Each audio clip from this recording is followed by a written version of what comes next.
옛날 옛날 아주 먼 옛날에 호랑이가 담배를 피우고 산신령이 춤을 추던 시절 첩첩산중 깊은 골짜기에 바람소리만 쓸쓸히 감도는 작은 마을이 하나 있었습니다. 그 마을에서도 가장 위쪽 인적이 드문 산비탈에는 쓰러질 듯 위태로운 초가집 한 채가 겨우겨우 버티고 서 있었는데 이곳에는 늙고 병든 어머니를 지극정성으로 모시는 젊은 나무꾼 강수가 살고 있었습니다. 강수는 비록 가진 것은 없었으나 마음씨만은 비단결처럼 고와서 자신의 입에 들어가는 밥보다 어머니의 약값을 먼저 걱정했고 추운 겨울날이면 자신의 옷을 벗어 어머니의 이불 위에 덮어드릴 정도로 효심이 깊은 청년이었습니다. 마을 사람들은 그런 강수를 보며 혀를 차면서도 하늘이 저런 효자를 굽어 살펴야 한다며 입을 모아 칭찬하곤 했습니다. 어느 해 겨울 유난히 매서운 칼바람이 불어닥쳐온 산과들이 꽁꽁 얼어붙었고 강수의 집 장독대마저 하얗게 성에가 끼어 깨질 듯한 추위가 계속되었습니다. 강수의 어머니는 며칠째 지독한 기침으로 잠을 이루지 못하고 있었는데 약을 사기는커녕 당장 다감조차 떨어져 냉골이 된 방에서 오들오들 떨고 계셨습니다. 강수는 어머니의 마른 손을 잡고 눈물을 흘리다가 도저히 이대로 있을 수는 없다고 생각하여 지게를 지고 산을 오르기로 결심했습니다. 마을 어르신들이 눈보라가 치는 날에는 산신령도 문을 닫는다며 말렸지만 강수의 귀에는 어머니의 기침 소리가 천둥 소리보다 크게 들렸기에 망설일 틈이 없었습니다. 그는 낡은 무명옷을 단단히 여미고 무릎까지 빠지는 눈길을 헤치며 사람들이 잘 가지 않는 깊은 산속, 일명 검은 골짜기로 향했습니다. 그곳은 험하기로 소문난 곳이었지만 그만큼 오래된 나무가 많아 택감을 구하기에는 안성맞춤이었기 때문입니다. 산속은 적막강산이라 새소리 하나 들리지 않았고 오직 강수가 눈을 밟는 뽀드득 소리와 거친 숨소리만이 하얀 숲을 채우고 있었습니다. 한참을 산 깊숙이 들어가 나무를 하고 있을 때 어디선가 땅을 울리는 듯한 낮고 굵은 신음소리가 강수의 귓가에 들려왔습니다. 처음에는 바람이 바위 틈을 지나는 소리인가 싶어 무시하려 했으나 소리는 점점 더 애처롭고 고통스럽게 들려와 강수의 발길을 잡아 끌었습니다. 소리가 나는 쪽으로 조심스럽게 다가가 보니 커다란 바위 뒤편 덤불 속에 집채만한 호랑이 한 마리가 쓰러져 있는 것이 아니겠습니까? 강수는 소스라치게 놀라 뒤로 물러섰지만 자세히 보니 호랑이는 사람을 공격하려는 기세가 전혀 없었고 오히려 앞다리에 굵은 쇠사슬이 달린 사냥꾼의 덫에 걸려 피를 흘리고 있었습니다. 그 덫은 짐승을 잡기 위해 불법으로 설치된 무시무시한 쇠덫이었는데 호랑이가 발버둥을 칠수록 톱니 같은 날이 살을 파고들어 뼈가 보일 정도로 상처가 깊었습니다. 호랑이는 강수를 보자마자 으르렁거리는 대신 금방이라도 눈물을 쏟을 듯한 젖은 눈망울로 그를 빤히 쳐다보았습니다. 강수는 무서움에 다리가 후들거렸지만 호랑이의 눈빛에서 살기가 아닌 간절한 애원을 읽을 수 있었습니다. 게다가 호랑이의 배를 보니 젖이 퉁퉁 불어있는 것이 어딘가에 굶주린 새끼들을 두고 온 어미 호랑이임이 틀림없었습니다. 강수는 집에 홀로 계신 병든 어머니가 떠올라 가슴이 뭉클해졌고 짐승이라도 자식을 생각하는 마음은 사람과 다르지 않다는 생각에 두려움이 눈 녹듯 사라졌습니다. 그는 심호흡을 한번 크게 내쉬고는 호랑이에게 천천히 다가가 나지막한 목소리로 말을 걸었습니다.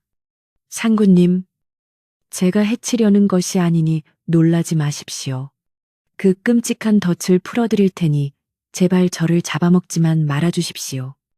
호랑이는 마치 강수의 말을 알아듣기라도 한 듯 거칠게 몰아쉬던 숨을 고르며 얌전히 머리를 땅에 내려놓았습니다. 강수는 떨리는 손으로 호랑이의 다리를 옥죄고 있는 쇠덫을 살펴보았는데 워낙 크고 단단한 덫이라 맨손으로는 도저히 벌릴 수가 없었습니다.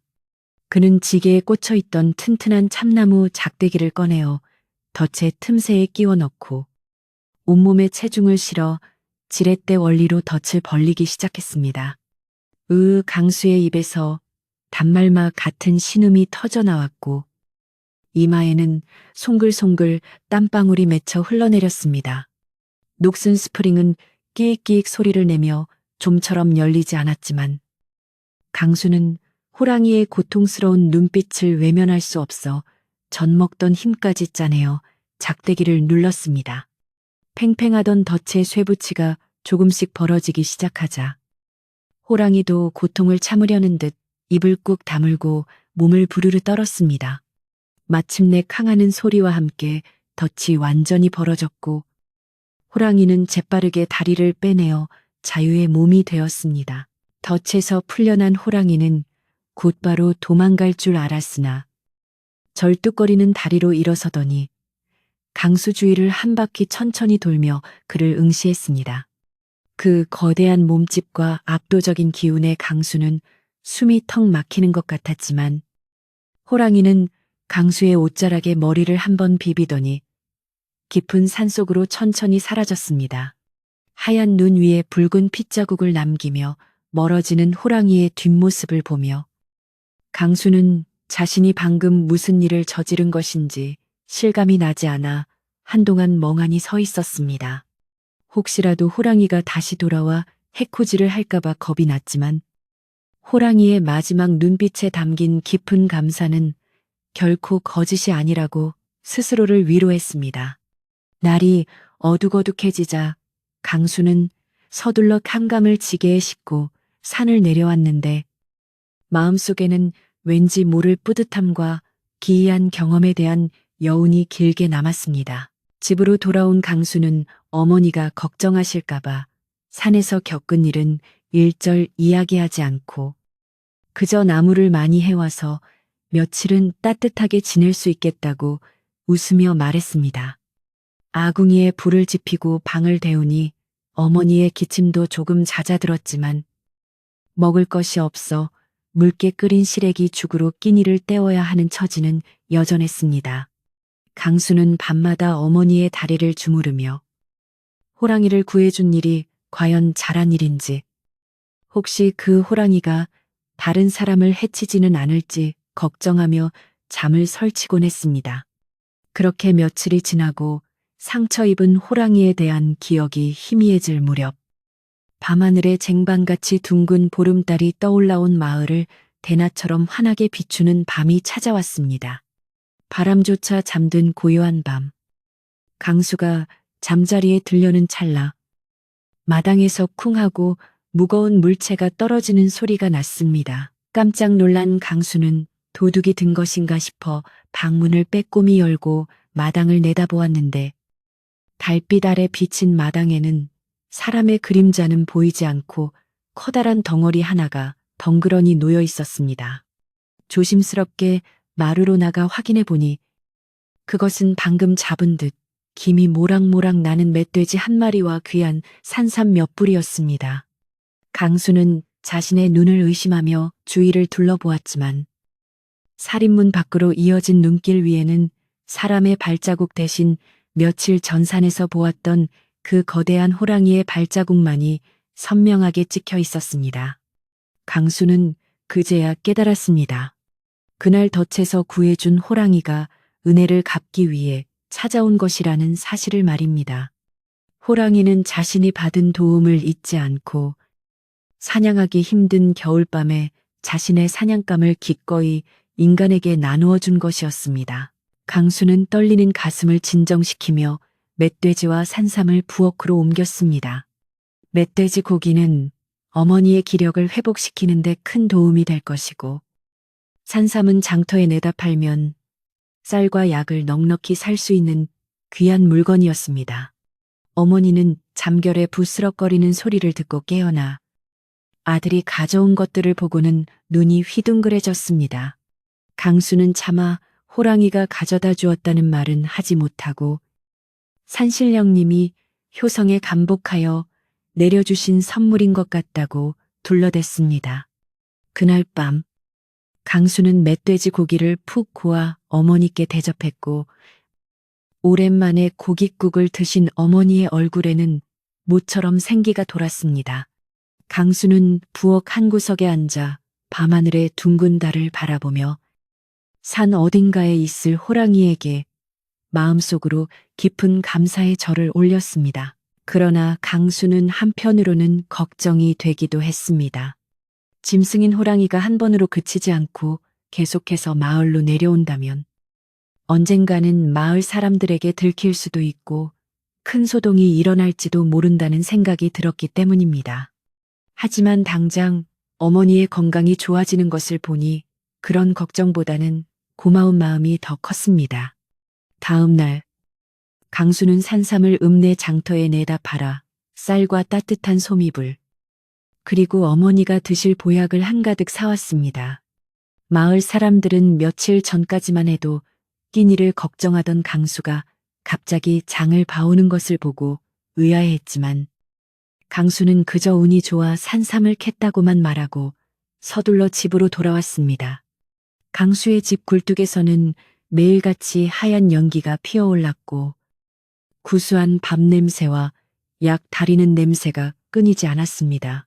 어머니는 좋은 음식을 드시고 따뜻한 방에서 지내시니 하루가 다르게 건강을 되찾으셨고 강수의 얼굴에도 웃음꽃이 피어났습니다. 그렇게 한 달이 지나고 다시 보름달이 차오르는 밤이 되었습니다. 강수는 혹시나 하는 마음에 잠을 이루지 못하고 마당을 서성거렸는데 자정이 가까워지자 마을 어귀에서 개들이 콩콩 짖어대기 시작했습니다. 그리고 잠시 후 어김없이 쿵 하는 소리와 함께 이번에는 커다란 노루 한 마리와 몇 마리가 마당에 놓였습니다. 강수는 재빨리 대문 밖을 내다보았지만 어둠 속에서 푸른 안광 두 개가 잠시 번뜩이다가 사라지는 것만 보일 뿐이었습니다. 호랑이는 강수가 부담스러워하지 않도록 얼굴은 보여주지 않고 선물만 놓고 사라지는 배려를 보인 것입니다. 이 기이한 일은 매달 보름달이 뜨는 밤마다 반복되었습니다. 봄에는 향긋한 나물과 귀한 버섯이, 여름에는 자라와 잉어가, 가을에는 살이 통통하게 오른 오소리와 머루, 다래가 마당에 쌓였습니다. 강수는 호랑이의 선물을 받을 때마다 고마움과 미안함에 어쩔 줄을 몰랐습니다. 그는 호랑이가 다녀간 자리에 자신이 직접 만든 집신이나 소금을 놓아두기도 했지만 호랑이는 오직 먹을 것만 주고 갈 뿐 강수가 놓아둔 물건에는 손도 대지 않았습니다. 호랑이의 보은 덕분에 강수의 집안 형편은 눈에 띄게 좋아졌고 어머니의 병은 씻은 듯이 나아 지팡이 없이도 걸을 수 있게 되었습니다. 강수는 이제 더 이상 춥고 배고픈 나무꾼이 아니었으며 마을에서도 제법 여유 있는 생활을 하는 사람으로 변해가고 있었습니다. 하지만 세상의 비밀은 영원할 수 없는 법. 강수의 집살림이 갑자기 넉넉해진 것을 수상하게 여기는 눈길이 생겨나기 시작했습니다. 특히 강수의 옆집에 사는 칠성이라는 사내는 평소에도 욕심이 많고 남이 잘 되는 꼴을 못 보는 성미였는데 가난했던 강수가 갑자기 고기를 먹고 돈을 쓰는 것을 보고 배가 아파 견딜 수가 없었습니다. 칠성은 밤마다 강수의 집을 훔쳐보며 도대체 무슨 조화로 저렇게 잘 살게 되었는지 알아내려고 혈안이 되었습니다. 그는 강수가 도적대와 손을 잡았거나 남의 집 물건을 훔치는 것이라고 굳게 믿고 있었습니다. 어느 날 칠성은 마을 주막에서 술을 마시며 사람들에게 강수에 대한 헛소문을 퍼뜨리기 시작했습니다. 저 강수는 말이야. 밤마다 산속을 들락거리더니 아무래도 뭔가 구린 구석이 있어. 그렇지 않고서야 나무만 하던 놈이 어떻게 저렇게 떵떵거리고 살겠어. 마을 사람들은 처음에는 강수의 성실함을 알기에 칠성의 말을 믿지 않았지만 칠성이 끈질기게 의혹을 제기하고 실제로 강수가 보름날 즈음이면 밤늦게까지 불을 끄지 않고 무언가를 기다리는 듯한 모습을 보이자 조금씩 동요하기 시작했습니다. 그러고 보니 강순의 집에서 밤마다 짐승 울음소리 같은 게 들린다는 소문도 있더라. 혹시 산신령이 노할짓을 하는 건 아닐까? 사람들의 수군거림은 점점 커져만 갔고 순박했던 마을 인심에도 의심의 싹이 트기 시작했습니다. 강수는 아무것도 모른 채 그저 어머니가 건강해진 것에 감사하며 행복한 나날을 보내고 있었지만 자신을 향한 마을 사람들의 시선이 예전과 달라졌다는 것을 조금씩 느끼기 시작했습니다. 그리고 다시 보름달이 다가오고 있었고 칠성은 이번 보름에는 기필코 강수의 비밀을 밝혀내겠다며 벼르고 있었습니다. 강수는 여느 때처럼 산에 올라 나무를 하고 내려오던 길에 마을 어귀에 모여 쑥덕거리는 사람들을 보았습니다.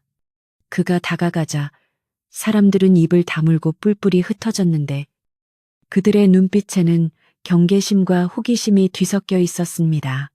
강수는 가슴이 철렁 내려앉았습니다. 혹시 호랑이의 존재를 들킨 것은 아닐까?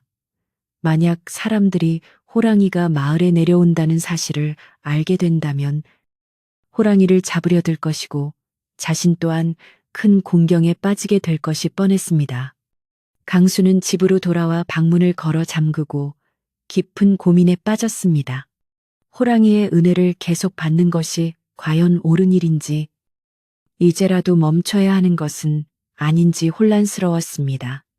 하지만 호랑이와 대화할 방법도 없었고, 오지 말라고 전할 길도 없었기에 그저 보름달이 뜨지 않기를 바랄 뿐이었습니다.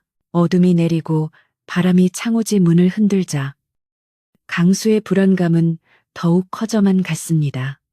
어머니는 아들의 어두운 표정을 살피며 무슨 일이 있느냐고 물었지만 강수는 별일 아니라고 얼버무렸습니다. 강수는 오늘 밤이야말로 호랑이를 만나면 이제 그만 와도 된다고, 마음만으로 충분하다고 말해야겠다고 다짐했습니다. 그는 마당 한 구석에 숨어서 호랑이를 기다리기로 했습니다.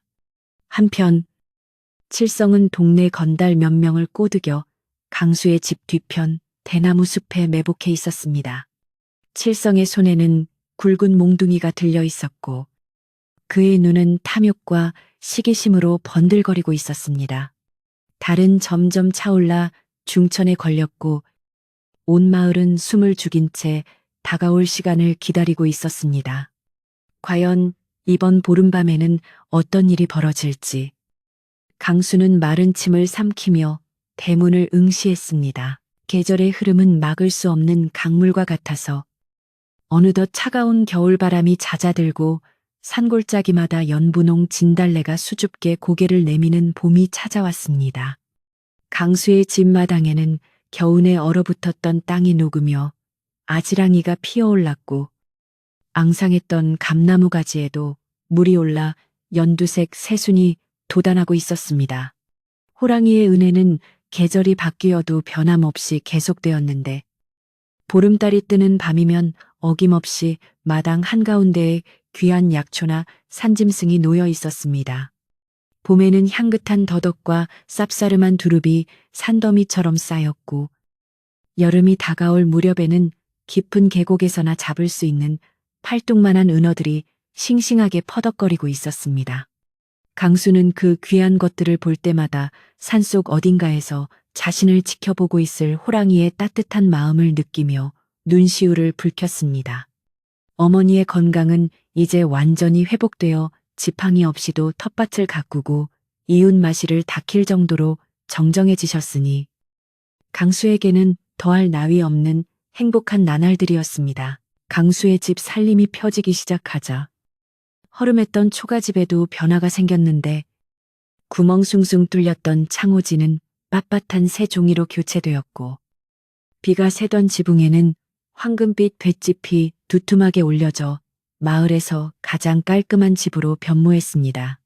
강수는 장터에서 비싼 값을 받고 약초와 고기를 판 돈으로 묵혀두었던 빚을 모두 갚았을 뿐만 아니라 마을의 어려운 이웃들에게 곡식을 나누어주는 여유까지 부릴 수 있게 되었습니다.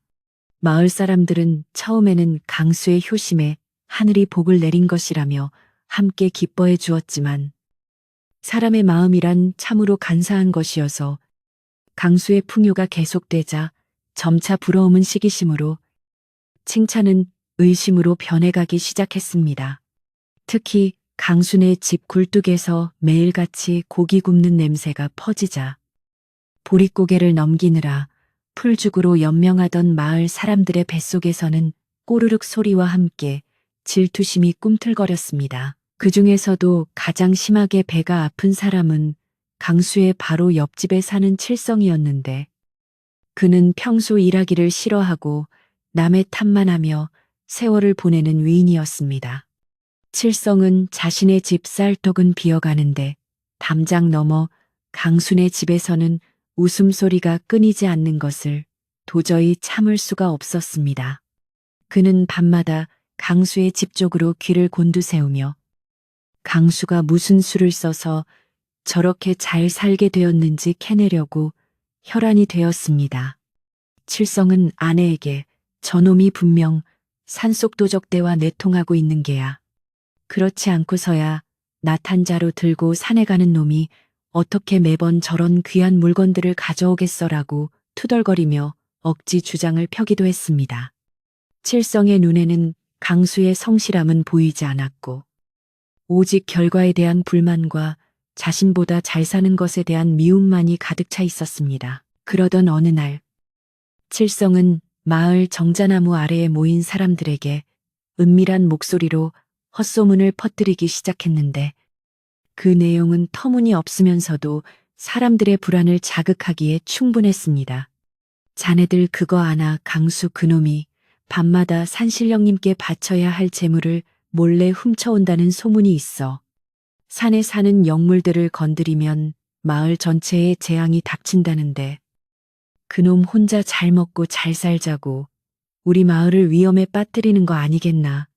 사람들은 설마 하면서도 칠성의 진지한 표정과 그럴싸한 말투에 조금씩 동요하기 시작했습니다. 그러고 보니 지난번 제사 때 돼지 머리가 사라진 것도 좀 이상하지 않았어. 누군가 맞장구를 치자 소문은 꼬리에 꼬리를 물고 순식간에 눈덩이처럼 불어났습니다. 사람들은 이제 강수를 보면 반갑게 인사하는 대신 슬금슬금 피하거나 뒤에서 수군거리기 바빴습니다.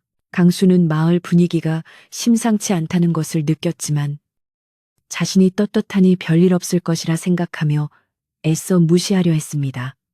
하루는 강수가 장터에 다녀오는 길에 마을 우물가에서 아낙네들이 모여 이야기하는 것을 보았는데 그가 다가가자 갑자기 쥐 죽은 듯 조용해지더니 모두 자리를 피해버리는 것이었습니다. 물을 핫던 칠성의 아내가 강수를 힐끔 쳐다보며 부정한 돈으로 산 비단옷을 입으면 몸에 두드러기가 난다던데 누구는 참 좋겠네 라고 비아냥거리는 소리가 뚜렷하게 들려왔습니다. 강수는 얼굴이 화끈거리고 가슴이 답답해졌지만 이웃과 싸움을 만들고 싶지 않아 못 들은 척 발걸음을 옮겼습니다. 집에 돌아온 강수는 마당에 앉아 깊은 한숨을 내쉬었고 영문도 모른 채 따돌림을 당하는 상황이 억울하고 답답하여 가슴을 쳤습니다. 칠성은 마을 사람들의 동요를 확인하자 더욱 신이 나서 강수를 몰아세울 계획을 세웠는데 그는 이번 기회에 강수를 마을에서 쫓아내고 그가 모아둔 재물이나 집을 차지할 욕심까지 품고 있었습니다. 칠성은 동네 건달들과 술판을 벌이며 내가 며칠 밤을 새워 지켜봤는데 보름달이 뜨는 밤마다 강순의 집에 시커먼 그림자가 들락거리는 걸 봤어. 그건 분명 산속의 요괴이거나 강수가 부리는 귀신일 거야. 라고 떠벌렸습니다.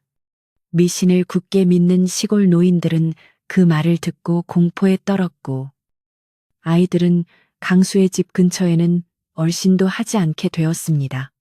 강수의 어머니도 마을 사람들의 냉대를 눈치채고 아들에게 무슨 일이 있냐고 물었지만 강수는 어머니가 걱정하실까봐 그저 사람들이 배가 아파서 그러는 것이니 신경 쓰지 마세요. 라고 안심시켰습니다. 소문은 돌고 돌아 마을에서 가장 어른이신 덕만 영감의 귀에까지 들어갔는데 덕만 영감은 평소 강수의 성실함을 높이 사던 분이라 터무니없는 소문을 믿지 않았습니다.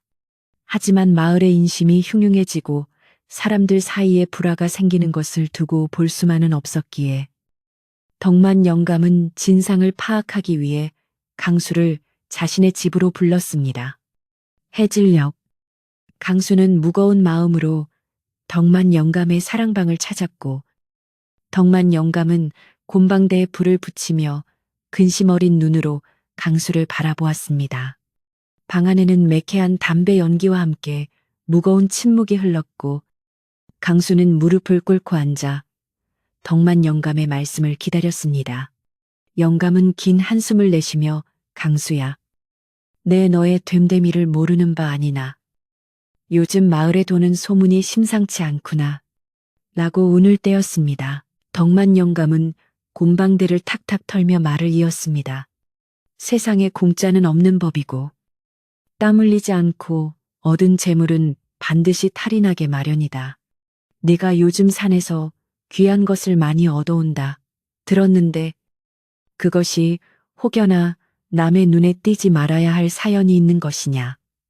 강수는 뜨끔했지만 차마 호랑이 이야기를 꺼낼 수는 없어서 그저 산신령님이 도우신 덕분이라고만 대답했습니다. 덕만 영감은 강수의 눈빛이 흔들리는 것을 보고 무언가 말 못할 사정이 있음을 짐작했습니다. 사람의 입은 무쇠도 녹인다고 했다. 네가 아무리 결백하다 해도 사람들의 의심을 사면 이 마을에서 살아가기 힘들게야.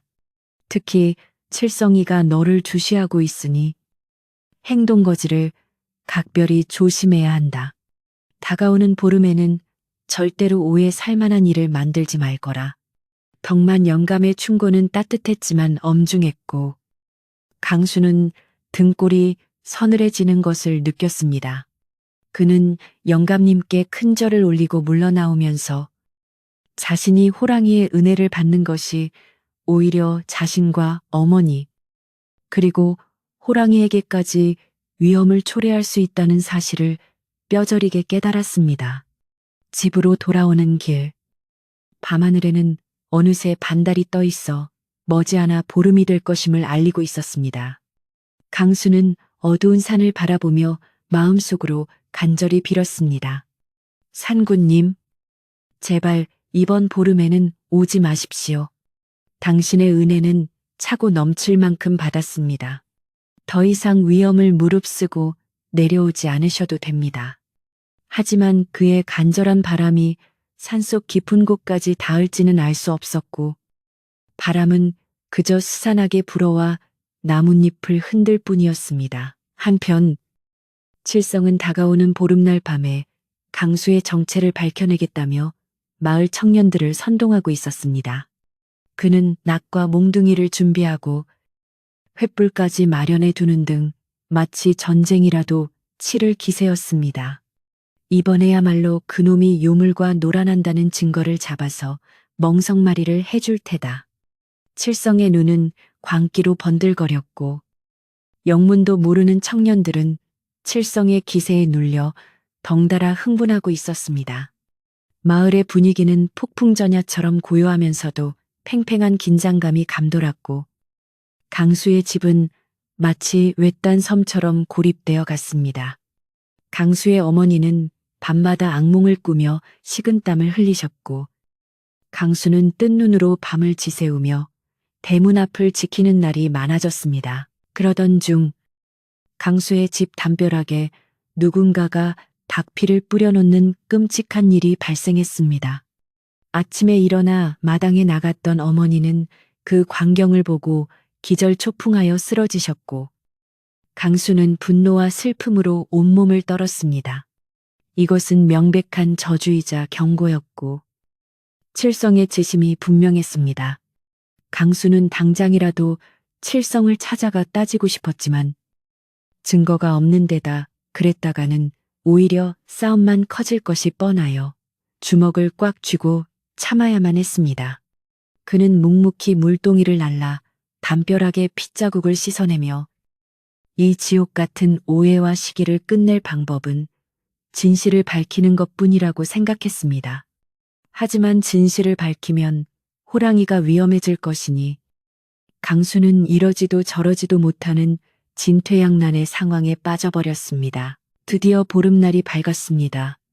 아침부터 까치들이 요란하게 울어댔고 마을 사람들의 움직임도 평소와 달랐습니다.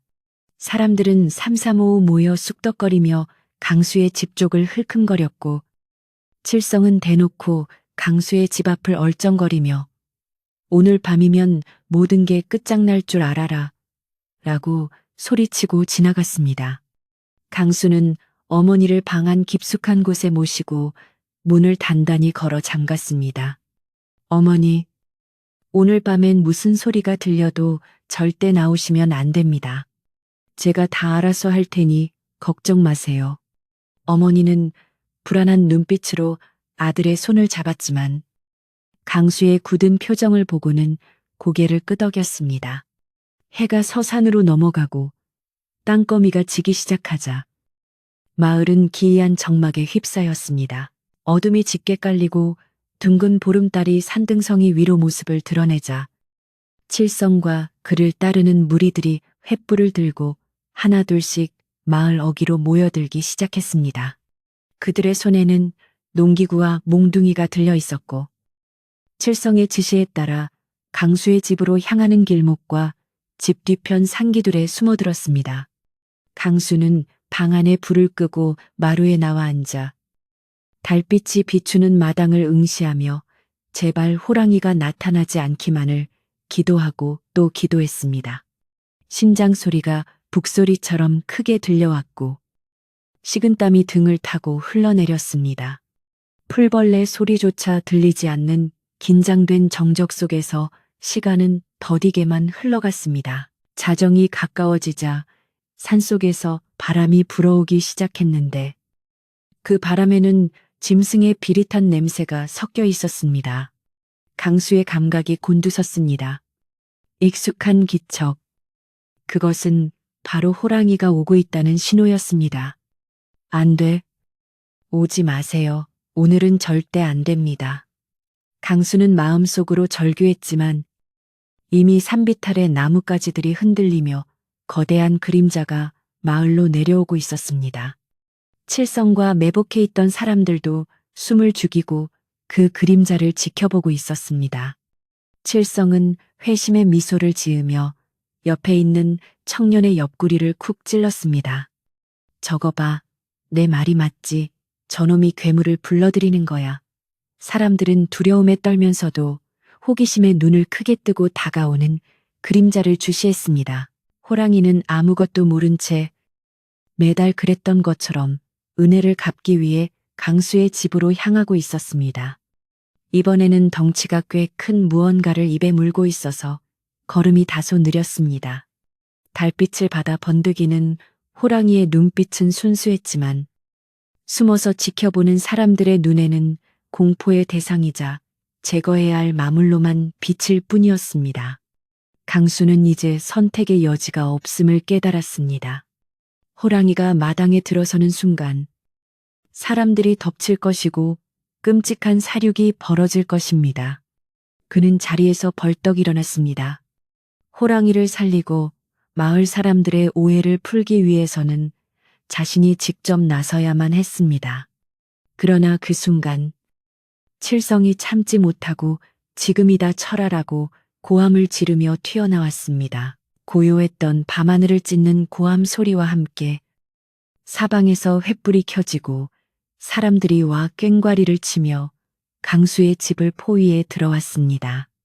갑작스러운 불빛과 소음에 놀란 호랑이가 걸음을 멈추고 낮은 으르렁거림을 토해냈습니다. 강수는 맨발로 마당으로 뛰쳐나가 대문 앞을 가로막고 섰습니다. 멈추시오. 다들 멈추시오. 강수의 절박한 외침이 메아리쳤지만 흥분한 군중의 기세는 멈출 줄을 몰랐습니다. 칠성은 횃불을 휘두르며 저놈도 한패다. 요물과 함께 마을에서 몰아내야 한다라고 소리쳤습니다. 상황은 걷잡을 수 없이 악화되었고 강수는 횃불의 열기와 사람들의 살기 어린 눈빛 앞에서 홀로 맞서야 했습니다.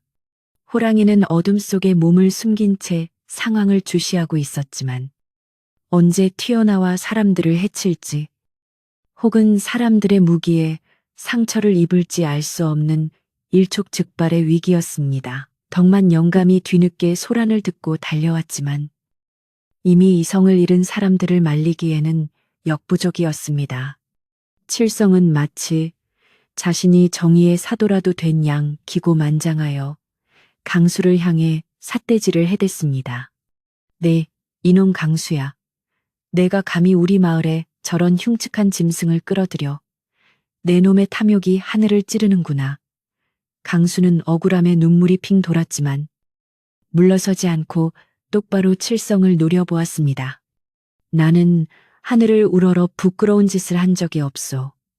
저 호랑이는 나를 해치려는 게 아니오. 하지만 강수의 목소리는 군중들의 고함 소리에 묻혀버렸고 칠성은 몽둥이를 든 청년들에게 눈짓을 보냈습니다. 이제 곧 무력이 충돌할 찰나 산 전체를 뒤흔드는 엄청난 포효 소리가 들려왔습니다. 어흥 그 소리는 마치 하늘이 무너지는 듯한 굉음이어서 날뛰던 사람들조차 순간 얼어붙게 만들었습니다. 산천 초목을 벌벌 떨게 만드는 호랑이의 포효 소리가 밤하늘에 울려 퍼지자 방금 전까지 살기등등하게 날뛰던 마을 사람들은 마치 약속이라도 한 듯 그 자리에 얼어붙고 말았습니다. 손에 들고 있던 횃불이 심하게 흔들리며 불똥이 사방으로 튀었고 몇몇 건 많은 사람들은 다리에 힘이 풀려 주저앉거나 오줌을 지리기까지 했습니다. 그것은 단순한 짐승의 울음소리가 아니라 산 전체를 호령하는 산군, 산준의 위엄이 서린 소리였기에 인간의 원초적인 공포심을 자극하기에 충분했습니다. 칠성 또한 놀라서 뒷걸음질 치다가 돌부리에 걸려 넘어질 뻔했지만 이내 정신을 차리고 공포를 분노로 바꾸어 소리쳤습니다. 보라 저놈이 결국 본색을 드러내고 요물을 불러들였다. 우리를 다 죽이려 하는 것이다. 그의 목소리는 갈라져 쇳소리가 났지만 공포에 질린 사람들을 선동하기에는 더없이 날카로웠습니다. 사람들은 칠성의 말에 동요하여 다시금 웅성거리기 시작했고 두려움에 사로잡힌 나머지 호랑이를 향해 농기구를 겨누며 방어태세를 취했습니다. 하지만 누구 하나 선뜻 앞으로 나서지는 못했는데 어둠 속에서 천천히 걸어 나오는 호랑이의 덩치가 상상 이상으로 거대했기 때문입니다. 달빛을 등지고 나타난 호랑이는 집채만 한 몸집에 황금빛 털이 물결치듯 빛나고 있었고 그 눈빛은 횃불보다 더 강렬하게 이글거리고 있었습니다. 그러나 기이하게도 그 호랑이에게서는 사람을 해치려는 살기보다는 무언가를 지키려는 듯한 묵직한 기운이 느껴졌습니다. 강수는 사람들이 호랑이를 공격할까봐 두 팔을 벌려 대문 앞을 막아서며 목이 터져라 외쳤습니다. 제발 진정하십시오. 이 호랑이는 여러분을 해치러 온 것이 아닙니다. 저를 보아서라도 제발 멈추어 주십시오. 강수의 절박한 호소에도 불구하고 칠성은 멈추지 않고 사람들을 부추겼습니다. 저놈의 말에 속지 마라. 호랑이에게 홀려서 제정신이 아니다. 지금 처치하지 않으면 오늘 밤 우리 마을은 피바다가 될 것이다. 칠성은 옆에 있던 청년의 손에서 쇠스랑을 빼앗아 들고 호랑이를 향해 던지려는 신함을 했습니다. 그 순간 호랑이가 낮은 소리로 그르릉거리며 앞발을 내디뎠는데 그 기세가 어찌나 대단한지 칠성은 흠칫 놀라 뒤로 물러서고 말았습니다. 호랑이는 강수의 곁으로 다가와 멈춰섰고 마치 강수를 보호하려는 듯이 칠성과 마을 사람들을 향해 고개를 돌렸습니다. 그 모습은 영락없이 주인을 지키는 충직한 개와 같았으나 그 위압감은 감히 범접할 수 없는 것이었습니다. 마을 사람들은 눈앞에서 벌어지는 믿기 힘든 광경에 입을 다물지 못했습니다. 세상에 호랑이가 사람을, 그것도 산골 나무꾼을 지키려 하다니. 이는 듣도 보도 못한 일이었기 때문입니다. 웅성거림이 잦아들고 정적이 흐르자 강수는 떨리는 목소리로 그러나 또렷하게 진실을 말하기 시작했습니다. 여러분, 제 말을 믿어주십시오. 지난 겨울 제가 산에서 덫에 걸려 죽어가던 이 호랑이를 구해준 적이 있습니다. 짐승이지만 그 은혜를 잊지 않고 매달 보름마다 제게 사냥감을 가져다 준 것입니다. 제가 갑자기 잘 살게 된 것은 훔친 것도 유수를 부린 것도 아닙니다. 모두 이 상군님의 보은 덕분입니다.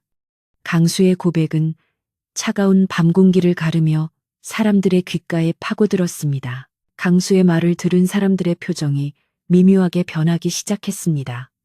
그동안 강수가 보여주었던 성실하고 효성지극한 모습을 알기에 그의 말에서 진심을 느낀 것입니다. 덫에 걸린 호랑이를 구해줬다고 그래서 은혜를 갚으러 왔다는 건가? 사람들 사이에서 의심이 호기심으로 바뀌는 기류가 감지되자 칠성은 다급해졌습니다. 만약 강수의 말이 사실로 밝혀지면 자신은 죄 없는 사람을 모함한 꼴이 되고 마을에서의 입지도 좁아질 것이 뻔했기 때문입니다. 칠성은 얼굴을 붉히며 악글 썼습니다. 거짓말이다. 새빨간 거짓말이야. 호랑이가 사람의 은혜를 안다는 게 말이 되느냐. 저놈이 둔갑수를 부려 우리 눈을 속이는 게야. 굿을 해서 귀신을 쫓아내야 해. 그때 방 안에서 숨죽이고 있던 강수의 어머니가 방문을 열고 밖으로 나왔습니다. 어머니는 앙상한 몸을 이끌고 마루 끝에 서서 횃불을 든 마을 사람들을 향해 큰 절을 올렸습니다. 동네 분들, 제 아들은 거짓말을 할 위인이 못 됩니다. 이 늙은이의 목숨을 걸고 맹세합니다. 저 짐승은 제 아들의 목숨을 살려주고 병든 저를 살려준 은인입니다. 제발 해치지 말아 주십시오. 어머니의 눈물 섞인 호소는 살기등등했던 분위기를 순식간에 숙연하게 만들었습니다. 촌부들의 마음은 본래 모질지 못하여 늙은 어머니의 간곡한 부탁에 쥐고 있던 몽둥이를 슬그머니 내리는 사람도 생겨났습니다. 칠성은 상황이 자신에게 불리하게 돌아가자 이성을 잃고 말았습니다. 그는 사람들이 주춤거리는 틈을 타 자신이 직접 해결하겠다는 듯 횃불을 호랑이 쪽으로 냅다 던졌습니다.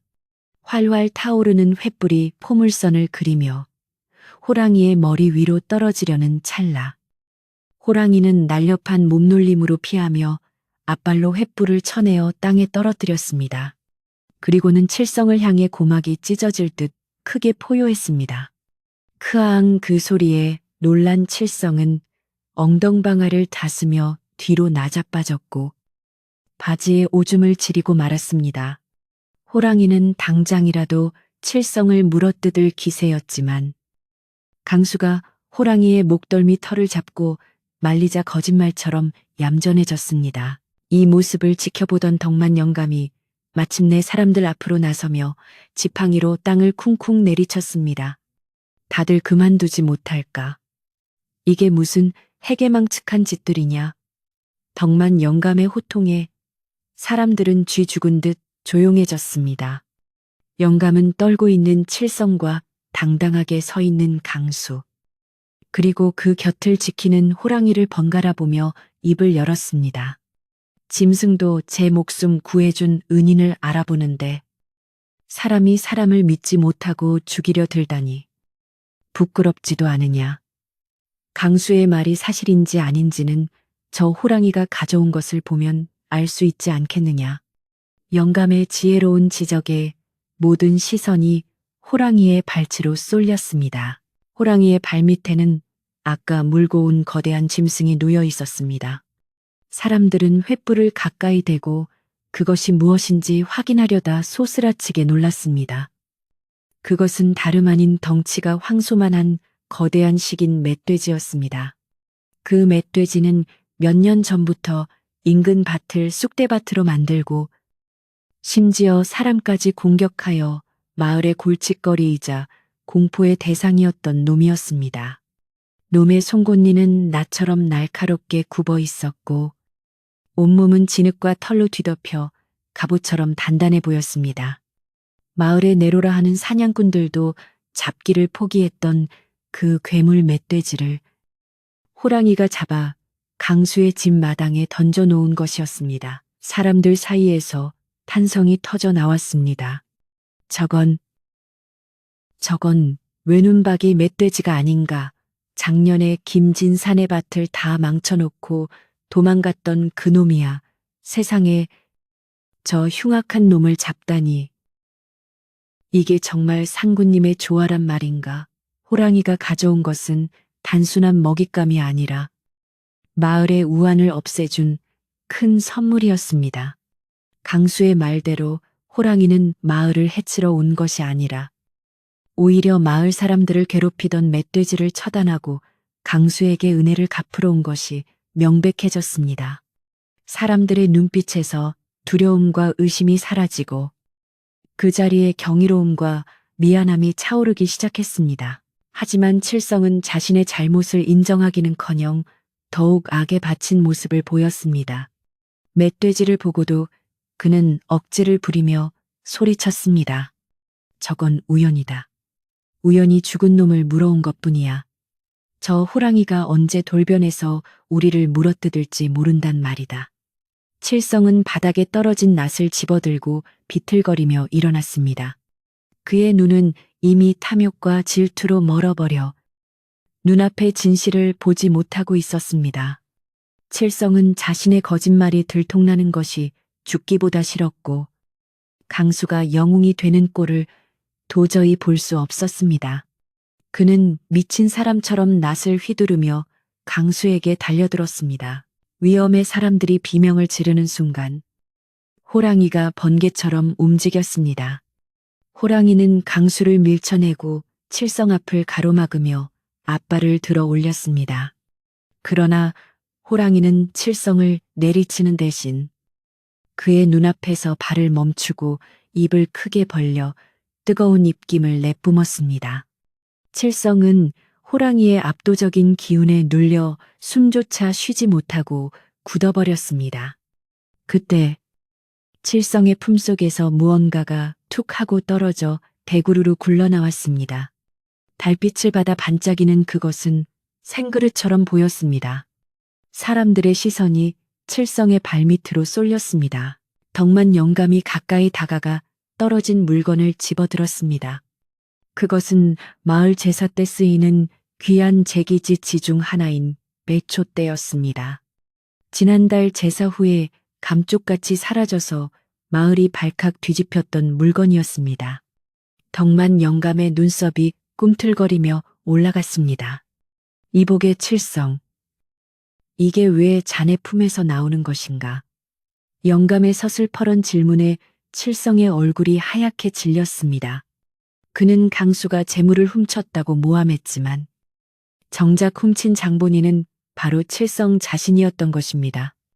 호랑이의 위협에 놀라 몸부림치다가 훔친 물건을 떨어뜨린 꼴이 되었습니다. 상황은 순식간에 역전되었습니다.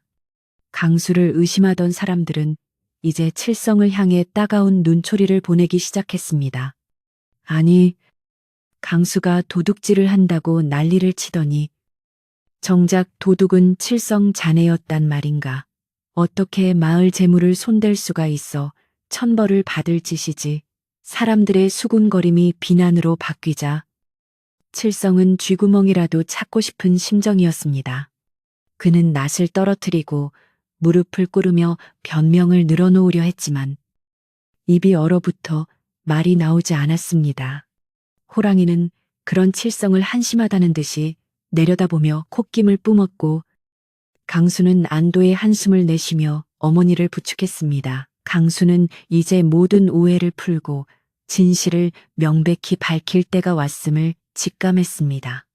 그는 마을 사람들 앞으로 한 발짝 더 나아갔습니다. 어르신들, 그리고 마을 분들, 보시다시피 이 호랑이는 영물입니다.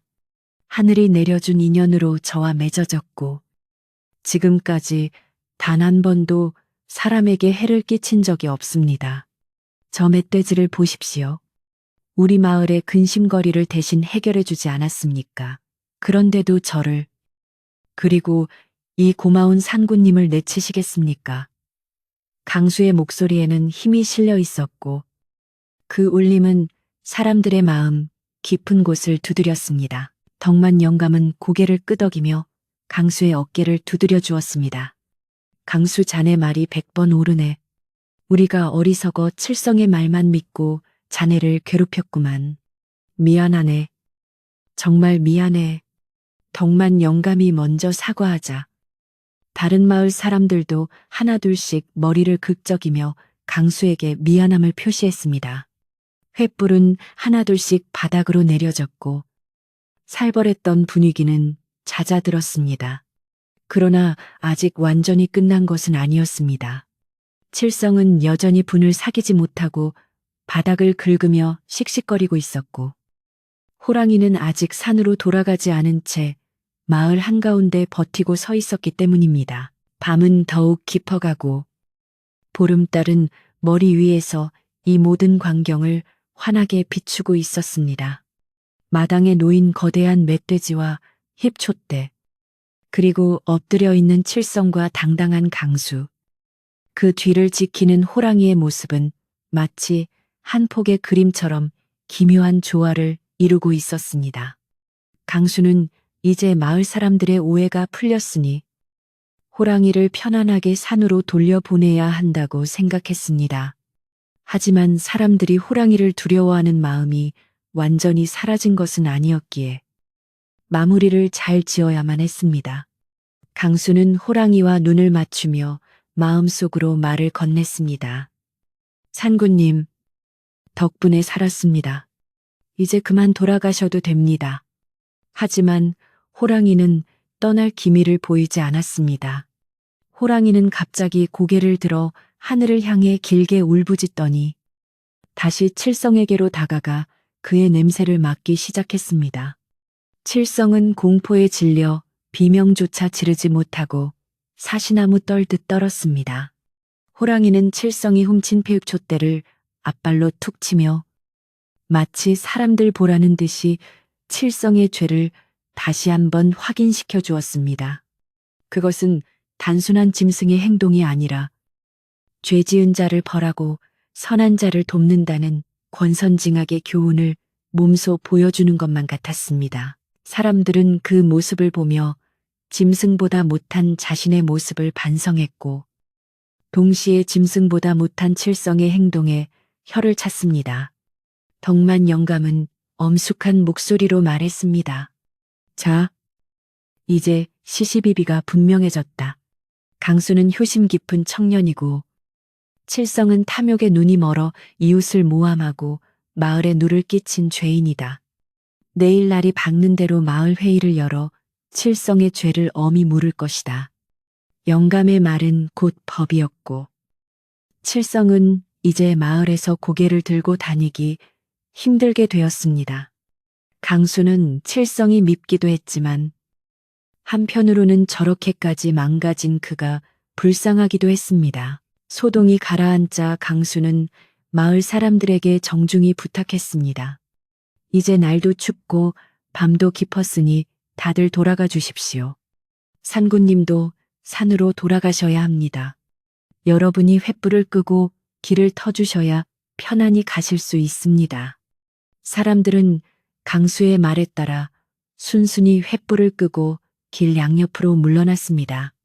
좁은 산길에 인간들이 만든 길이 열리자 호랑이는 강수를 한번 지그시 바라보더니 긴 꼬리를 흔들며 천천히 아주 위풍당당하게 그 길을 따라 산으로 향했습니다. 호랑이의 뒷모습은 달빛을 받아 신비롭게 빛났고 사람들은 그 모습이 사라질 때까지 숨을 죽이고 지켜보았습니다. 호랑이가 산속으로 완전히 모습을 감춘 후에도 마을 사람들은 한동안 그 자리에 못 박힌 듯 서서 아무 말도 하지 못했습니다. 밤바람에 흔들리는 나뭇가지 소리만이 정적을 채웠고 방금 전까지 눈앞에서 벌어졌던 기이하고도 신비로운 광경은 사람들의 뇌리에 깊이 박혀 좀처럼 사라지지 않았습니다. 칠성의 선동에 휘둘려 죄 없는 사람을 해치려 했다는 자괴감과 전설 속에서나 듣던 산곤산준을 직접 목격했다는 경외감이 뒤섞여 사람들의 마음을 복잡하게 만들었습니다. 덕만 영감은 긴 한숨을 내쉬며 지팡이로 땅을 짚고는 멍하니 하늘을 올려다보고 있는 사람들을 향해 무겁게 입을 열었습니다. 자, 다들 보았는가? 우리가 짐승만도 못한 눈을 가졌었구나. 하늘이 무서운 줄 모르고 함부로 날뛰었으니 이 죄를 어찌 다 씻을꼬. 덕만 영감의 탄식 섞인 꾸지람에 마을 사람들은 그제야 정신이 든 듯 하나둘씩 고개를 숙였습니다. 손에 들고 있던 몽둥이와 농기구들이 스르르 바닥으로 떨어졌고 여기저기서 아이고 우리가 귀신에 씌었지 하며 가슴을 치는 소리가 들려왔습니다. 강수는 여전히 굳은 표정으로 서 있었지만 그의 눈빛은 더 이상 두려움에 떨고 있지 않았습니다. 그는 어머니를 부축하여 마루에 앉혀들인 뒤 마당 한가운데 주저앉아 벌벌 떨고 있는 칠성에게로 시선을 옮겼습니다. 칠성은 호랑이가 사라졌음에도 불구하고 그 엄청난 기세에 눌려 혼이 빠진 사람처럼 넋을 놓고 있었습니다. 그의 발치에는 훔친 킵촛대가 덩그러니 놓여 있어 그가 저지른 죄를 명백하게 증명하고 있었습니다. 마을 청년 몇 명이 다가가 칠성을 일으켜 세우려 했으나 칠성은 다리에 힘이 풀려 집단처럼 허물어졌습니다.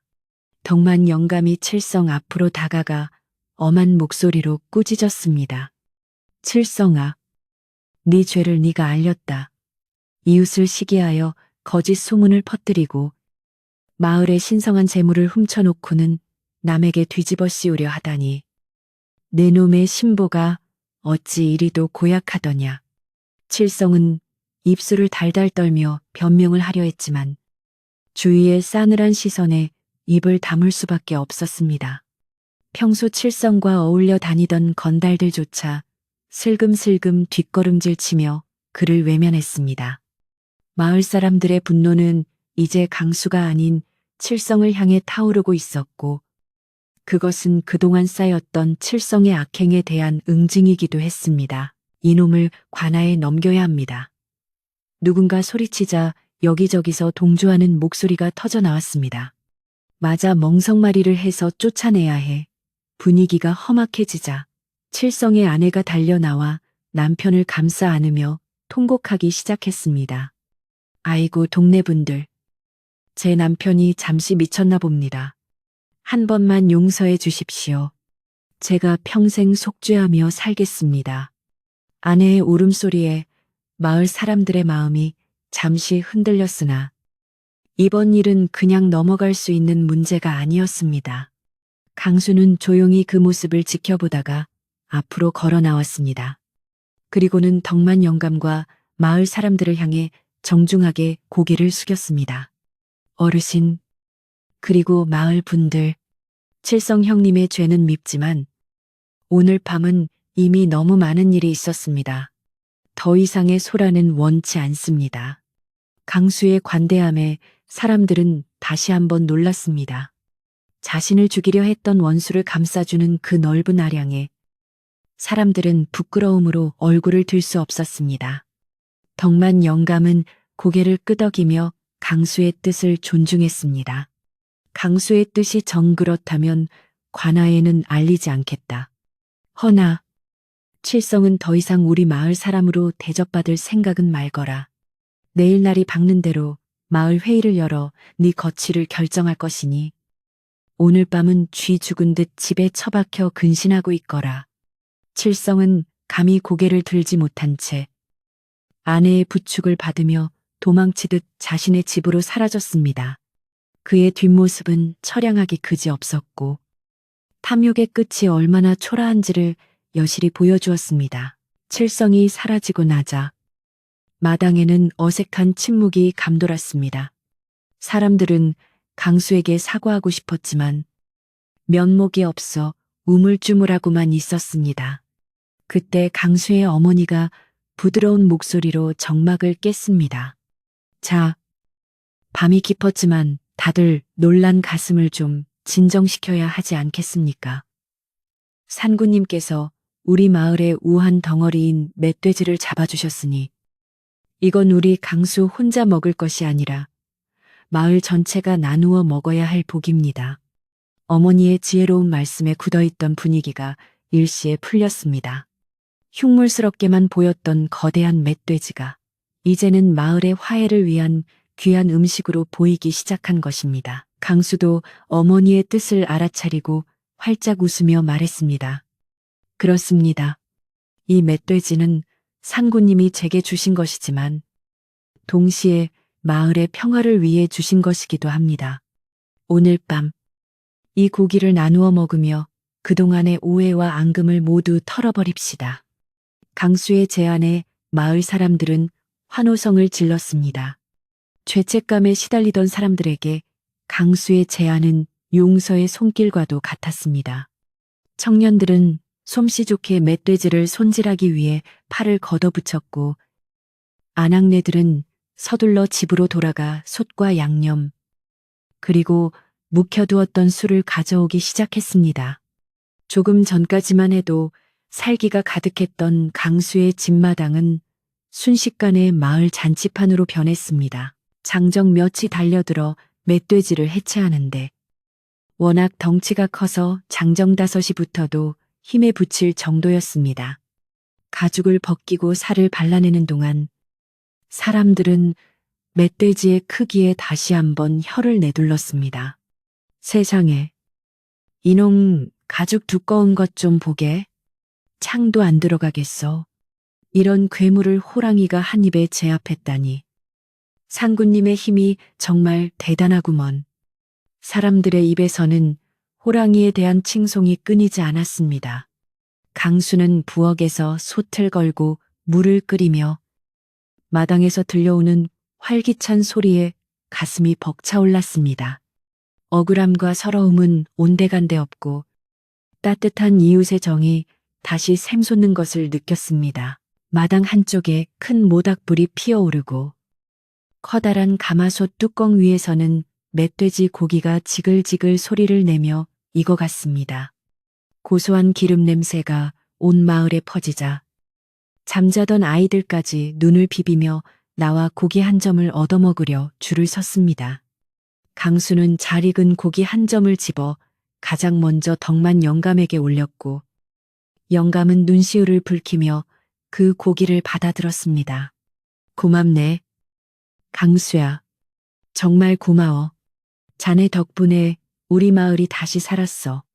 덕만 영감이 술 한 잔을 강수에게 권하자 마을 사람들도 앞다투어 강수에게 술잔을 건네며 사과와 감사의 말을 전했습니다. 강수야, 내가 정말 미안했다. 칠성 그놈 말만 듣고 자네를 의심하다니. 내 눈을 파내고 싶네 그려. 자네가 그렇게 효자인 줄은 알았지만 호랑이까지 감동시킬 줄은 몰랐네. 자네는 우리 마을의 자랑일세. 술잔이 오가고 고기가 입에 들어가자 사람들 사이의 서먹함은 눈 녹듯 사라졌습니다. 강수는 한 사람 한 사람의 손을 잡으며 웃어주었고 그 따뜻한 손길에 마을 사람들은 마음의 짐을 내려놓을 수 있었습니다. 술 기운이 오르자 누군가 장구를 꺼내와 두드리기 시작했고 흥겨운 가락에 맞춰 어깨춤을 추는 사람들도 생겨났습니다.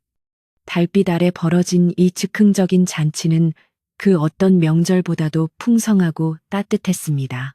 칠성의 집은 불이 꺼진 채 캄캄했지만 강수의 집은 대낮처럼 환했고 웃음소리가 담장을 넘어 산기슭까지 울려 퍼졌습니다. 강수는 잔치 분위기 속에서 잠시 빠져나와 뒤뜰로 향했습니다. 그는 깨끗한 접시에 가장 좋은 고기 부위를 담아 호랑이가 사라진 산 쪽을 향해 놓아두었습니다. 그리고는 무릎을 꿇고 큰 절을 올렸습니다. 산군님, 당신 덕분에 제가 살고 마을이 평화를 찾았습니다. 이 은혜는 죽어서도 잊지 않겠습니다. 부디 배불리 드시고 편안히 쉬십시오. 밤바람이 강수의 볼을 스치고 지나갔는데 마치 호랑이가 대답하는 듯한 부드러운 느낌이 들었습니다. 잔치는 새벽녘이 되어서야 끝이 났습니다. 배불리 먹고 취한 마을 사람들은 강수에게 다시 한번 고마움을 표하고 비틀거리며 집으로 돌아갔습니다. 마당에 쌓여있던 멧돼지 고기는 집집마다 공평하게 나누어졌고 남은 뼈와 내장은 마을 개들의 차지가 되었습니다. 강수와 어머니는 어질러진 마당을 정리하며 피곤했지만 행복한 미소를 지었습니다. 어머니, 이제 다 끝났습니다. 이제 아무도 우리를 의심하지 않을 겁니다. 어머니는 아들의 손을 꼭 잡으며 고개를 끄덕였습니다. 그래, 이게 다 네가 착하게 산 덕분이다. 하늘은 스스로 돕는 자를 돕는다는 말이 틀린 말이 아니었구나. 다음 날 아침, 해가 중천에 떴을 때 마을은 여느 때보다 늦게 하루를 시작했습니다. 하지만 공기는 그 어느 때보다 상쾌했고 사람들의 표정은 밝았습니다. 그런데 마을에 또 하나의 놀라운 소식이 전해졌습니다. 밤새 칠성네 가족이 짐을 싸서 어디론가 사라져 버렸다는 것입니다. 칠성의 집 대문은 활짝 열려 있었고 세간살이가 어지럽게 널려 있는 것으로 보아 급하게 야반도주를 한 것이 분명했습니다. 사람들은 혀를 차면서도 한편으로는 잘 되었다고 생각했습니다. 마을에 분란을 일으키던 불씨가 스스로 꺼져버린 셈이었기 때문입니다. 덕만 영감은 칠성의 집을 둘러보고는 제 죄를 제가 못 이겨 떠난 것이니 누구를 탓하겠나. 부디 다른 곳에 가서라도 새 사람이 되어 살기를 바랄 뿐이지. 라고 말하며 씁쓸해했습니다. 강수는 칠성이 떠났다는 소식을 듣고 잠시 멍하니 서 있었습니다. 미운 정, 고운 정이라도 든 이웃이었기에 마음이 편치만은 않았지만 이것 또한 인과응보라는 생각이 들었습니다. 강수는 칠성이 남기고 간 텅 빈 집을 보며 욕심이 과하면 결국 모든 것을 잃게 된다는 평범한 진리를 다시 한번 가슴에 새겼습니다. 오후가 되자 마을 사람들은 누가 먼저랄 것도 없이 강수의 집으로 몰려와 지난밤 소동으로 망가진 대문과 울타리를 고쳐주기 시작했습니다.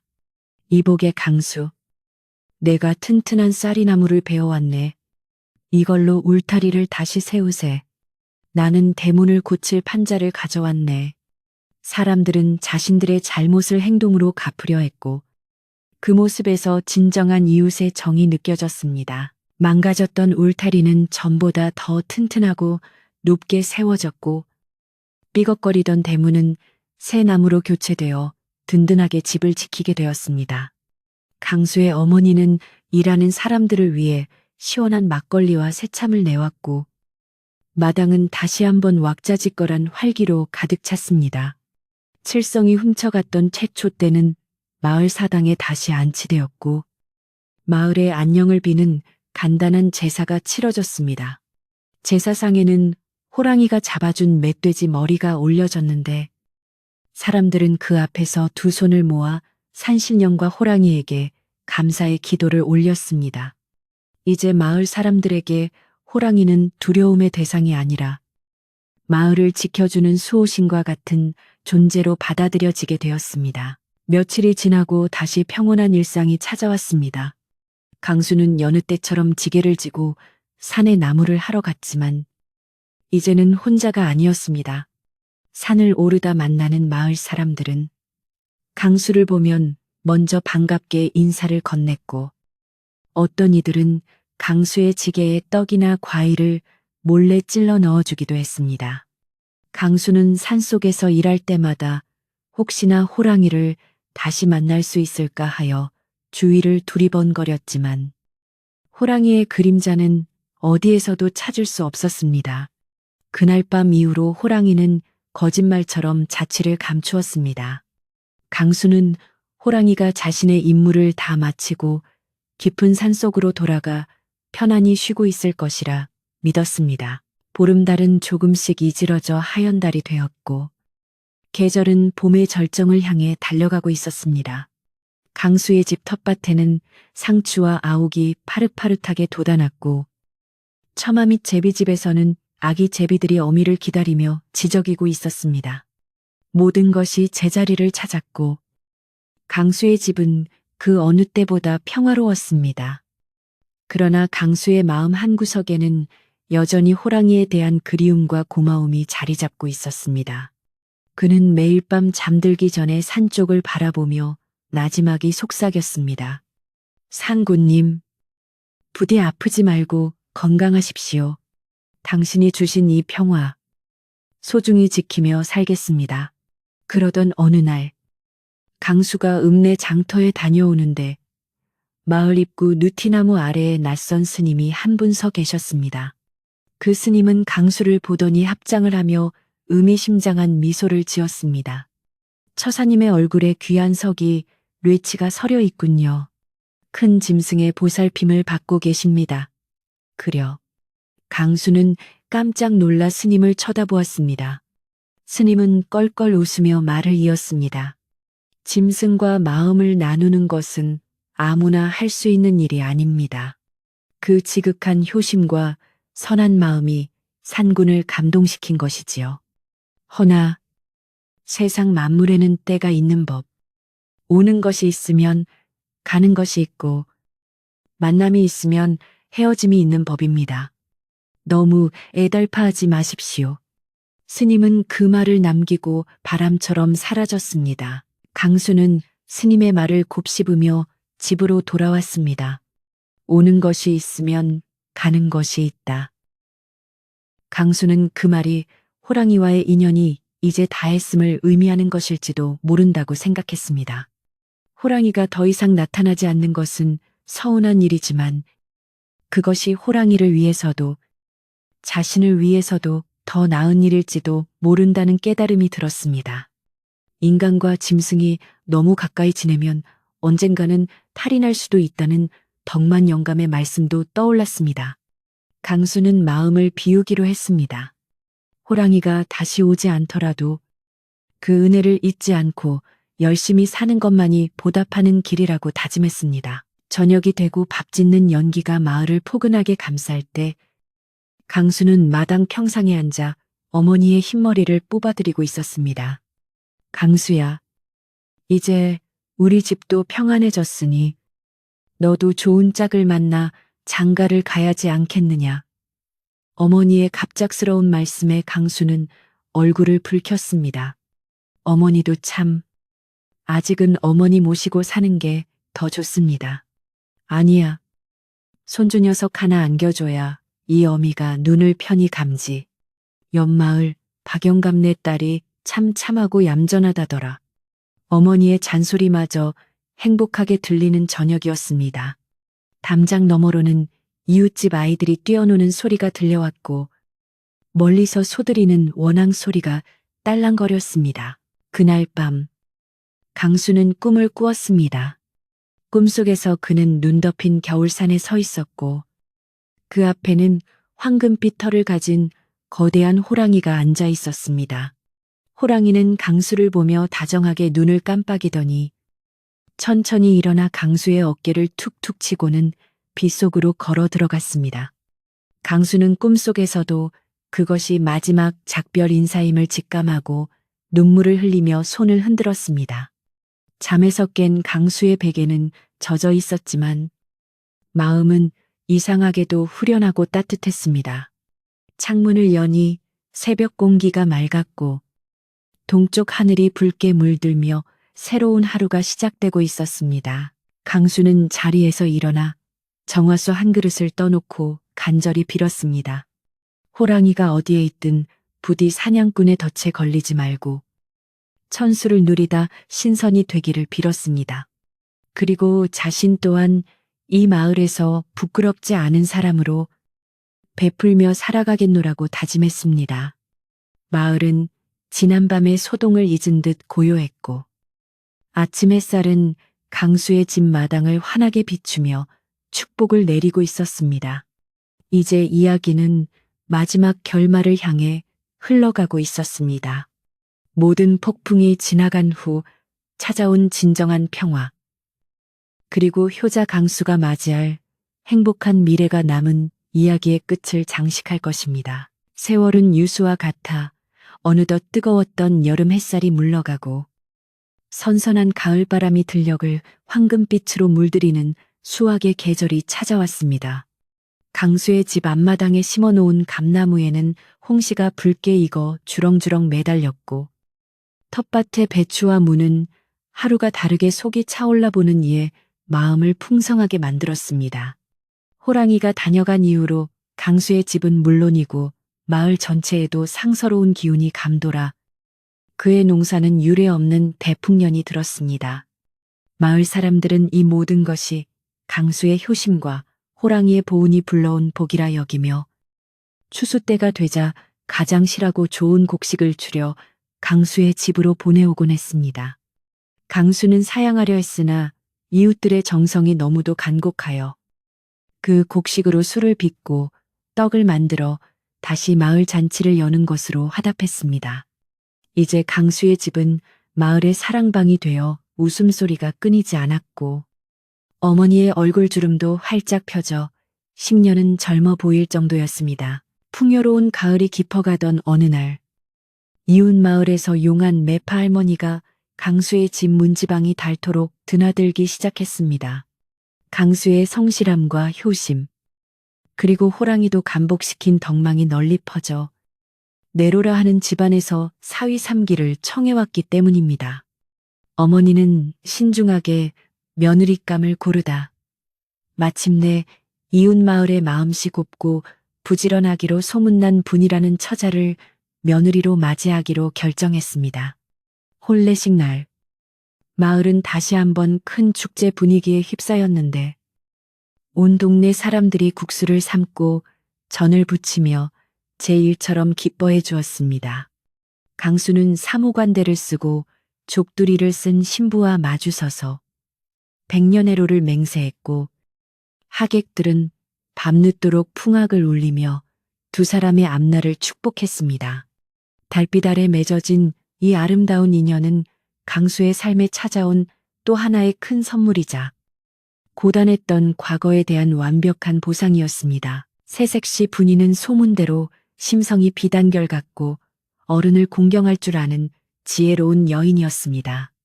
그녀는 시어머니를 친정 어머니처럼 살갑게 모셨고 남편인 강수가 밖에서 일하고 돌아오면 따뜻한 물을 데워 발을 씻겨주는 등 내조를 아끼지 않았습니다.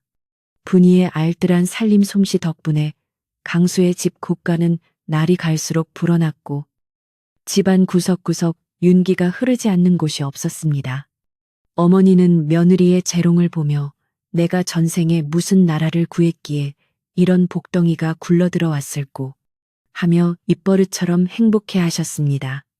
강수 또한 아내가 챙겨주는 따뜻한 도시락을 들고 산에 오를 때마다 세상 부러울 것 없는 행복감에 젖어 콧노래를 흥얼거렸습니다.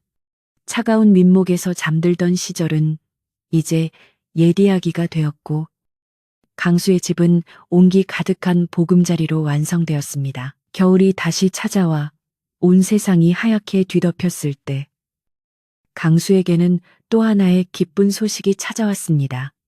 아내 분이의 태기에 온 집안이 경사났다고 기뻐했는데 10달 후 건강한 사내아이가 태어난 것입니다. 아이의 울음소리가 우렁차게 울려 퍼지자 마을 사람들은 호랑이의 기운을 받아 장군감이 태어났다며 덕담을 건넸습니다. 강수는 아이의 이름을 범이라고 지을까 하다가 너무 강한 이름보다는 부드럽고 지혜롭게 자라라는 뜻에서 산이라고 지었습니다. 산이는 무럭무럭 자라 강수의 든든한 등판을 닮아갔고 방실방실 웃는 모습은 어머니와 아내를 꼭 닮아보는 이들을 무장해 제시켰습니다. 늙으신 어머니는 손자를 업어 키우는 재미에 시간 가는 줄 모르셨고, 강수는 아들의 맑은 눈망울을 볼 때마다 더 열심히 살아야겠다는 다짐을 굳건히 했습니다. 강수가 이렇게 행복한 나날을 보내는 동안 마을을 떠난 칠성에 대한 소문이 간간히 바람결에 들려오기도 했습니다. 듣자 하니 칠성은 타지에서도 욕심을 버리지 못하고 남을 속이려다 관아에 잡혀가 곤장을 맞았고, 지금은 거짓골을 면치 못하고 떠돌이 생활을 하고 있다고 했습니다. 마을 사람들은 그 소식을 듣고 혀를 차며 인과응보란 것이 바로 저런 것이지. 뿌린 대로 거두는 법이야. 라고 수군거렸습니다. 강수는 칠성의 불행을 고소해 하기보다는 한때 이웃이었던 사람이 그렇게 몰락한 것에 대해 안타까움을 느꼈습니다. 그는 아내 몰래 쌀 한 마를 칠성이 머문다는 주막으로 인편에 보내주기도 했는데, 이는 칠성을 용서해서가 아니라 자신의 마음을 깨끗이 비우고 악연을 선행으로 마무리 짓고 싶었기 때문입니다. 강수의 이런 깊은 속내는 나중에야 알려져 사람들을 더욱 감동하게 만들었습니다. 세월은 흘러 강수의 어머니는 천수를 누리시다 어느 따뜻한 봄날, 꽃비가 내리는 가운데 평안히 눈을 감으셨습니다. 어머니는 마지막 순간에 강수의 손을 잡고 고맙다. 네 덕분에 내 평생 호강하고 행복하게 살다 간다.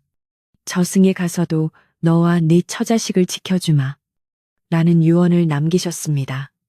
강수는 슬픔에 잠겼지만 어머니가 고통 없이 편안하게 가신 것에 감사하며 정성껏 장례를 치렀습니다. 마을 사람들은 모두 상복을 입고 나와 어머니의 마지막 가는 길을 배웅했고, 상여가 나가는 길목마다 노잣돈을 꽂아주며 애도했습니다. 강수는 어머니를 양지 바른 산 중턱, 호랑이를 처음 만났던 곳이 내려다 보이는 자리에 모셨습니다. 그곳은 햇볕이 잘 들고 산새들이 지저귀는 명당 중의 명당이었습니다. 강수는 어머니의 무덤가에 할미꽃을 심으며 다음 생에서도 꼭 어머니의 아들로 태어나겠노라고 다짐했습니다. 어머니를 떠나보낸 후 강수는 마을의 어른으로서 더욱 존경받는 위치에 서게 되었습니다. 덕만 영감이 노안으로 세상을 떠난 뒤 마을 사람들은 만장일치로 강수를 새로운 이장으로 추대했습니다. 강수는 처음에는 사양했으나 마을을 위해 봉사해 달라는 사람들의 간청을 거절할 수 없어 그 직책을 맡게 되었습니다. 강수는 이장이 된 후 마을 사람들이 서로 돕고 나누는 둘의 풍습을 되살리고 산을 함부로 훼손하지 못하도록 금표를 세워 자연을 보호하는 데 앞장섰습니다. 특히 그는 산속에 덫을 놓는 것을 엄격히 금지했는데, 이는 자신에게 은혜를 베푼 호랑이와 산짐승들을 지키기 위함이었습니다. 덕분에 마을 뒷산은 짐승들이 마음 놓고 뛰어노는 풍요로운 숲으로 거듭났고, 마을은 자연의 혜택을 받아 가뭄이나 홍수 걱정 없이 살 수 있었습니다. 어느 해 추석, 보름달이 유난히 크고 밝게 떠오른 밤이었습니다. 마을 한가운데 있는 정자나무 아래에서는 성대한 달맞이 축제가 벌어지고 있었습니다. 남녀노소 할 것 없이 모두 모여 송편을 나누어 먹고 강강술래를 돌며 풍년을 기원했습니다. 이제는 중년이 된 강수는 넉넉한 풍채로 사람들 사이에 앉아 막걸리를 기울이고 있었고, 그 옆에는 여전히 고운 아내분이와 훌쩍 자란 아들 산이, 그리고 며느리와 손자들까지 대가족이 함께하고 있었습니다. 강수의 집안은 마을에서 가장 화목하고 번성한 집안이 되어 있었고, 사람들은 아이들에게 너희들도 커서 강수 어르신처럼 효도하고 착하게 살아야 한다 라고 가르치곤 했습니다. 축제의 흥겨움이 절정에 달했을 때 강수는 슬며시 자리에서 일어나 마을 뒤편 언덕으로 향했습니다. 언덕 위에는 강수가 오래전 세워둔 작은 돌탑이 하나 있었습니다. 그것은 어머니와 호랑이를 기리기 위해 쌓은 탑이었습니다. 강수는 돌탑 앞에 술 한 잔을 올리고 밤하늘의 둥근 달을 올려다보았습니다. 달 속에는 어머니의 인자한 미소와 호랑이의 듬직한 눈빛이 겹쳐 보이는 듯 했습니다. 강수는 달을 향해 조용히 말을 건넸습니다. 상구님, 잘 지내고 계시지요? 저도 덕분에 잘 살고 있습니다. 세월이 흘러 제 머리에도 서리가 내렸지만 그날 밤 당신이 주신 가르침은 한시도 잊은 적이 없습니다. 바람이 불어와 강수의 옷자락을 흔들었고 숲에서는 부엉이가 부엉부엉하며 화답하듯 울었습니다. 강수는 눈을 감고 지난 세월을 회상하며 깊은 상념에 잠겼습니다. 춥고 배고팠던 시절, 덫에 걸린 호랑이와의 만남, 그리고 기적처럼 찾아온 선물들과 시련. 그 모든 것이 주마등처럼 스쳐 지나갔습니다. 그때 인기척이 느껴져 뒤를 돌아보니 아들 산이가 다가와 서 있었습니다. 아버님, 여기서 홀로 무엇을 하고 계십니까? 밤바람이 찹니다. 산이는 아버지의 어깨에 두루마기를 덮어드리며 걱정스레 물었습니다. 강수는 빙그레 웃으며 아들을 옆에 앉혔습니다. 산이야, 오늘 달이 참 밝지 않느냐. 저 달을 보니 옛날 생각이 나서 그렇단다. 산이는 아버지의 시선이 머무는 곳을 함께 바라보며 말했습니다. 아버님께서 늘 말씀해 주시던 그 호랑이 이야기 말씀이시군요. 저도 어릴 때 그 이야기를 들으며 자랐지만 들을 때마다 가슴이 뛰고 신기합니다. 강수는 아들의 손을 잡고 고개를 끄덕였습니다. 그래, 그 이야기는 단순한 옛날 이야기가 아니라 우리 집안과 이 마을이 지켜야 할 약속과도 같은 것이다. 짐승도 은혜를 아는데 사람이 그보다 못해서야 쓰겠느냐. 너도 자식들에게 이 이야기를 꼭 전해주거라. 산이는 아버지의 말씀을 가슴 깊이 새기며 대답했습니다. 명심하겠습니다. 아버님, 저 또한 자식들에게 베풀고 나누는 삶이 얼마나 값진 것인지 가르치겠습니다. 부자 푸즈가 나누는 대화는 밤하늘의 별처럼 반짝였고 그들의 그림자는 달빛 아래 하나로 어우러졌습니다. 강수는 이제 자신의 인생이 황혼에 접어들었음을 느꼈지만 전혀 슬프거나 허전하지 않았습니다. 자신의 삶이 헛되지 않았고 그 뜻이 아들과 손자들에게로 이어지고 있음을 확인했기 때문입니다. 강수는 자리에서 일어나 옷매무새를 가다듬고 아들에게 말했습니다. 자, 그만 내려가자. 식구들이 기다리겠다. 두 사람은 다정하게 어깨 동무를 하고 마을의 불빛 속으로 걸어 내려갔습니다. 마을에서는 여전히 꽹과리 소리와 웃음소리가 울려 퍼지고 있었고 평화로운 기운이 온 골짜기를 감싸 안고 있었습니다. 집으로 돌아온 강수는 사랑방에 누워 잠을 청했습니다. 창호지 문 너머로 은은한 달빛이 방 안으로 스며들어와 고요한 정적을 비추었습니다. 강수는 가만히 눈을 감고 호흡을 골랐습니다. 꿈결처럼 멀리서 산짐승의 울음소리가 들려오는 듯도 했고 어머니의 자장가 소리가 들려오는 듯도 했습니다. 그는 마음속으로 세상 모든 존재들에게 감사의 인사를 보냈습니다. 덫에 걸려 피 흘리던 호랑이도, 가난하지만 정직하게 살았던 자신도, 그리고 질투에 눈멀었던 칠성까지도 모두가 이 거대한 자연의 섭리 안에서 각자의 역할을 하며 살아가는 존재들이라는 생각이 들었습니다. 이제 강수에게 남은 것은 여생을 평온하게 마무리하며 자신이 받은 사랑을 세상에 되돌려주는 일뿐이었습니다. 어느새 마을의 등불이 하나둘 꺼지고 사람들도 깊은 잠에 빠져들었습니다.